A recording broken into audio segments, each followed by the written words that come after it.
वज़ीर आज़म का घरेलू सार्फिन के लिए बिजली 7 रुपये 41 पैसे फ़ी यूनिट सस्ती करने का ऐलान। घरेलू सार्फिन को 34 रुपये 37 पैसे फ़ी यूनिट बिजली मिलेगी। वज़ीर आज़म शहबाज शरीफ ने आवाम को बिजली कीमतों पर बड़ा रिलीफ दे दिया। तकरीब से खिताब में कहा, इस वक्त बिजली 45 रुपये 5 पैसे फ़ी यूनिट है। 7.41 रुपये मजीद कमी से यूनिट 34.37 रुपये हो गया। सनती सार्फिन को रिलीफ का ऐलान करते हुए वज़ीर आज़म ने कहा, सनती सार्फिन के लिए बिजली 7 रुपये 59 पैसे फ़ी यूनिट सस्ती कर दी। सनतों के लिए बिजली 48 रुपये 19 पैसे थी, अब सनती सार्फिन के लिए फ़ी यूनिट 40 रुपये 60 पैसे हो गया। शहबाज शरीफ ने मजीद कहा, सालाना 600 अरब रुपए की बिजली चोरी होती है। बिजली की चोरी रोक ली तो मजीद सस्ती करेंगे। डिस्कोस की फौरी तौर पर निष्कारी करना होगी। इसके अलावा हमारे पास कोई चारा नहीं। 2393 अरब के गर्दशी कर्जे का भी बंदोबस्त कर लिया। अगले 5 साल में गर्दशी कर्जा हमेशा के लिए ख़त्म हो जाएगा। हम ब्रांड पाकिस्तान को ग्रेट पाकिस्तान में तब्दील करेंगे।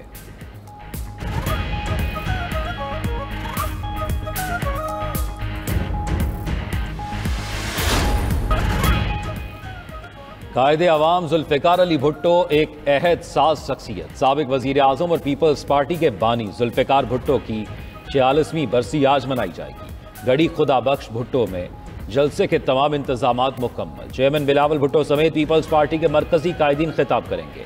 जुल्फ़िकार अली भुट्टो ने एटपी प्रोग्राम की बुनियाद रखी, पाकिस्तान को मुत्तफ़िक़ा आइन दिया, जिंदगी के आखिरी आयाम डिक्टेटर के खिलाफ जद्दोजहद में गुजारे। गवर्नर खैबर पख्तूनख्वा फैसल करीम कुंडी भी गढ़ी खुदा बख्श आमद फातह खानी की। अमरीकी सदर ट्रंप ने पूरी दुनिया से टैरिफ की जंग छेड़ दी। पाकिस्तान पर 29% टैरिफ आए। ट्रंप ने एग्जीक्यूटिव ऑर्डर पर दस्तखत कर दिए। कहा, पाकिस्तान हमसे 58% टैरिफ चार्ज करता है। चीन पर 34, कनाडा 25 और भारत पर 26% टैरिफ नाफिस होगा। यूरोपीय यूनियन पर 20%, जनूबी अफ्रीका पर 30 और जापान पर 24% टैरिफ आए। तुर्किया, सऊदी अरब, कतर और अफगानिस्तान पर 10% टैरिफ लगाया गया। अमरीकी सदर ट्रंप ने टैरिफ को बड़ी सर्जरी करार दे दिया। कहा, टैरिफ ऐसे ही है जैसे किसी मरीज का ऑपरेशन किया जाए। टैरिफ के नफाज से 6 से 7 ट्रिलियन डॉलर अमेरिका आ रहे हैं। अमेरिकी स्टॉक मार्केट जल्द बेहतरी की तरफ आएगी। दुनिया कई दहाइयों से अमेरिका से फायदा उठा रही है। जवाबी टैरिफ के बजाय कई ममालिक अमेरिका से मुआहिदा करेंगे। टिकटॉक मुआहिदे की सूरत में चीन को टैरिफ में रिलीफ मिल सकता है। चीन के साथ टिकटॉक मुआहिदे के करीब पहुंच चुके हैं। अमरीकी सदर का इकदाम आलमी तजारती निज़ाम पर एटम बम गिराने के मुतादिफ करार। कैनेडियन वज़ीर आज़म का जवाबी इकदाम का इंदिया। यूरोपीय यूनियन की सदर और बरतानिया का भी जवाबी टैरिफ की तैयारी का ऐलान। बरतानिया ने टैरिफ लगाने के लिए अमरीका की 400 मसनूआत की फहरिस्त तैयार कर ली। चीन का अमरीका से जवाबी टैरिफ मनसूख करने का मुतालबा। बयान में कहा कि ये ब्लैकमेलिंग है। ऐसा इकदाम न सिर्फ आलमी सप्लाई चेन बल्कि अमरीकी मुफादात को भी मुतासिर करेगा। ऑस्ट्रेलिया ने डोनाल्ड ट्रंप के नए टैरिफ को गैर ज़रूरी करार दे दिया। जर्मनी का भी अमरीकी फैसले पर इजहार अफसोस। ब्राज़ीलियन पार्लियामेंट ने नए अमरीकी टैरिफ से निमटने के लिए कानून साजी की मंजूरी दे दी। अतालवी वज़ीर आज़म ने कहा कि अमरीकी टैरिफ गलत है, नजरसानी करनी चाहिए। स्विट्जरलैंड की सदर बोली, अमरीकी टैरिफ पर जल्द जवाबी इकदामात का तयन करेंगे।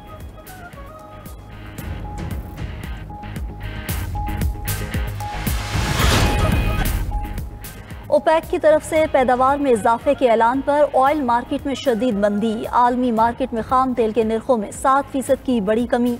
ओपेक ने मई से खाम तेल की पैदावार में 4,11,000 बैरल इजाफे का ऐलान किया। अमरीकी खाम तेल की फ़ी बैरल कीमत $5.13 की कमी से $66.58 हो गई। अमरीकी खाम तेल की निर्ख साल 2022 के बाद कम तरीन सतह पर आ गए। बरतानवी ब्रांड खाम तेल के निर्ख $5 की कमी से $69.91 हो गए। लाहौर के इलाके सुंदर में शादी वाले दिन दुल्हन को कत्ल कर दिया गया। पुलिस के मुताबिक मकतूला की शनाख्त आयशा दुख्तर हबीब के नाम से हुई। 23 साल आयशा की भाई फिरू के रिहायशी नौजवान फलक शेर से जुमेरात को शादी थी। रात मेहंदी की तकरीब के बाद आयशा कमरे में सो गई। सुबह के वक्त उसे फायरिंग करके कत्ल कर दिया गया। मुलजिम पिस्तौल घर के साथ वाक़े खाली प्लॉट में फेंक कर फरार हो गया। पुलिस और फॉरेंसिक टीम की मुख्तलिफ पहलुओं पर तहकीकात जारी।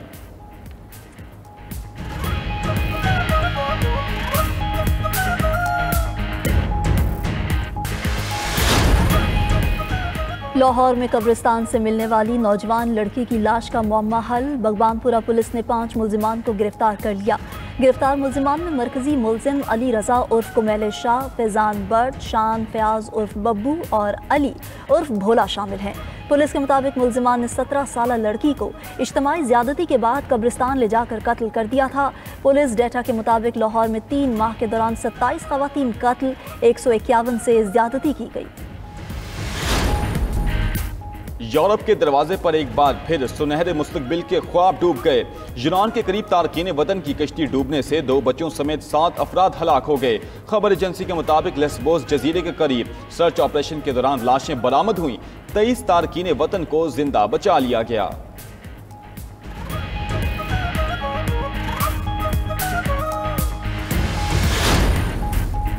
पाकिस्तान को एशियन क्रिकेट काउंसिल की सदारत मिल गई। Chairman PCB Mohsin Naqvi Asian cricket council के सदर बन गए। पाकिस्तान को सदारत मिलने का फैसला एसीसी एग्जीक्यूटिव कमेटी के वर्चुअल इजलास में किया गया। पाकिस्तान क्रिकेट बोर्ड को एशियन क्रिकेट काउंसिल की सदारत रोटेशन पॉलिसी के तहत मिली है।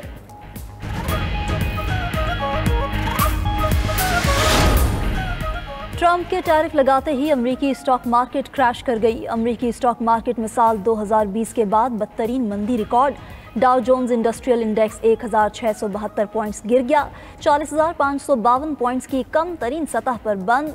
S&P इंडेक्स 274 पॉइंट्स की कमी से 5,396 का हो गया। नेस्डैक इंडेक्स 1,050 पॉइंट्स की मंदी से 16,550 पॉइंट्स पर आ गया। टैरिफ के मनफी असरात के बायस क्रिप्टो करेंसीज की कदर में कमी।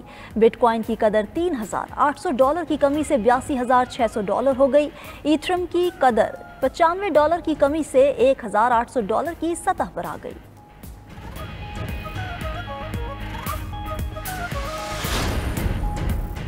ओपेक की तरफ से पैदावार में इजाफे के ऐलान पर ऑयल मार्केट में शदीद मंदी। आलमी मार्केट में खाम तेल के निर्खों में 7% की बड़ी कमी। ओपेक ने मई से खाम तेल की पैदावार में 4,11,000 बैरल इजाफे का ऐलान किया। अमरीकी खाम तेल की फी बैरल कीमत $5.13 की कमी से $66.58 हो गई। अमरीकी खाम तेल के निर्ख साल 2022 के कम तरीन सतह पर आ गए। बरतानवी ब्रेंट खाम तेल के निर्ख $5 की कमी से $69.91 हो गए। अमरीकी सदर के कौमी सलामती कौंसिल के 3 ओहदेदारों को बरतरफ कर दिया। खबर एजेंसी के मुताबिक intelligence director Brian Walsh, senior director Thomas Boodry और डेविड फेथ शामिल। यमन पर हमले की चैट लीक होने समेत दीगर मामलात बरतरफी की वजह बने। अमरीकी सदर ने पेंसिल्वेनिया की इंतहाई दाएं बाजू की कारकुन लोरा लूमर से मुलाकात के बाद फैसला किया। कारकुन लोरा लूमर मज़कूरा एहलकारों को नाकाबिले एतमाद करार दिया था। दूसरी जानिब पेंटागन यमन पर अमरीकी हमलों से मुताल्लिक सिग्नल चैट की तहकीकात करेगा। खबर एजेंसी के मुताबिक अमरीकी वज़ीर दिफा पीट हेगसेथ की खुफिया मालूमात से मुताल्लिक जिम्मेदारियां का जायजा लिया जाएगा। यमन पर 15 मार्च को इंतहाई हसास अमरीकी हमलों की चैट लीक पर ट्रंप इंतजामिया को सबकी का सामना। एलॉन मस्क की सोशल मीडिया कंपनी एक्स ने भारतीय हुकूमत के खिलाफ मुकदमा दायर कर दिया। मौक़िफ़ अपनाया कि भारतीय हुकूमत मवाद को ब्लॉक करने के लिए सेंसरशिप का गलत इस्तेमाल कर रही है। भारतीय हुकूमत अपने नाम नहाद डिजिटल कवानीन की पासदारी पर मजबूर कर नहीं सकती।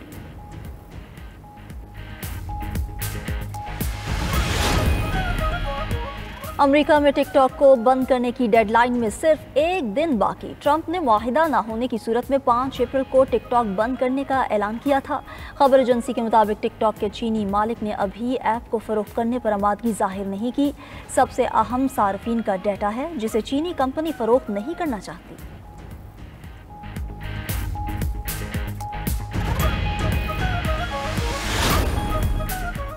पीटीआई रहनुमाओं को बानी चेयरमैन से मुलाकात की इजाजत न मिली। अपोजिशन लीडर उमर अयूब कहते हैं अदालती हुक्म के बावजूद बानी पीटीआई से मुलाकात नहीं करने दी गई। पता नहीं किसके कहने पर मुलाकात की इजाजत नहीं दी जा रही। बानी पीटीआई को ईद की नमाज भी नहीं पढ़ने दी गई। मुल्क को सिर्फ बानी पीटीआई इकट्ठा कर सकते हैं। शिबली फराज बोले बानी पीटीआई की जानिब से किसी को इस्टेब्लिशमेंट से मुज़ाकरात की इजाजत का इल्म नहीं। मुलाकात से रोकना जाहिर करता है अदालती फैसलों की अहमियत नहीं। पिक एंड चूज का मतलब है अदालतें अपना वक़ार खो चुकी हैं। हमारी ताकत ना हमारी मुलाकात ना करवाना अदालती फैसले की खुल्लम खुल्ला तौहीन है। बानी चेयरमैन को बासी खाना दिया जा रहा है। आलिया हमजा ने गुफ्तगू करते हुए कहा साबिक वज़ीर आज़म से बदतरीन सलूक किया जा रहा है। कुफर का निज़ाम चल सकता है, नाइंसाफ़ी का नहीं।